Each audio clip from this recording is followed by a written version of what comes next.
আপনাদের আসলে বক্তব্য কি?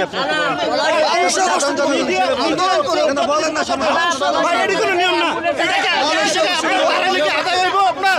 আপনার কি আদায় হবে? আপনার যাইতে হবে, আপনার যান আদালতের সামনে যান, আপনার যান কর্মসূচি যান, মনে করেন প্রধানমন্ত্রী আদালতের সামনে যান। পাবলিক কেন আটকে আপনারা হ্যারাসমেন্ট করতেছেন? আমাদের কি ঘর-সংসার নাই? আমাদের কি পরিবার নাই? হ্যাঁ, আমরা যখন মনে করেন আন্দোলন করছি, পর আন্দোলন সবাই একত্রিতভাবে করছি। আপনারা জানান আগে, আপনারা কর্মসূচি দিবেন, আপনারা জানান যে অমুক দিন আমরা এই বিষয়ে কর্মসূচি দিতে চাই। যত সব ফাইজলামি আপনাকেও কি আমরা আদায় করে দিতে পারবো? আমরা পারবো, আপনি পারবেন।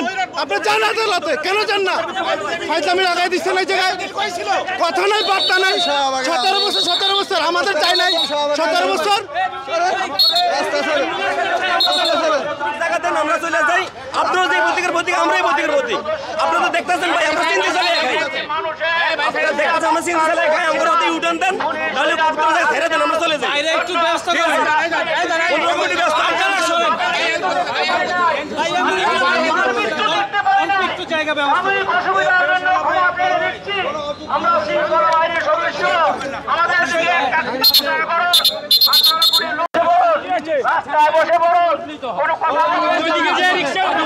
ও যাবে ওদিক দিয়া, ও হাইটে যাবে, ও হাইটে যাবে, ও হাইটে যাবে, ও আমাদেরকে গালি দিচ্ছে, এই ভাইকে গালি দিচ্ছে। শোনেন, বলো এই শিক্ষার্থীকে উন্নতি হয়েছে, ও পাইছে এই শিক্ষা। আমার ওই ভাইকে গালি দিচ্ছে, ও আমাদের ভাইকে গালি দিচ্ছে, আমার ওই ভাইকে গালি দিচ্ছে।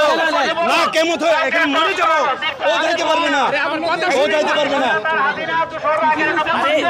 ও যাইতে পারবে না, ও আমার ভাইকে গালি দিচ্ছে।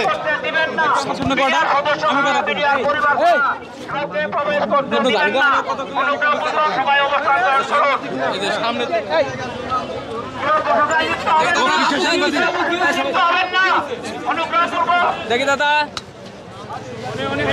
জন্মগত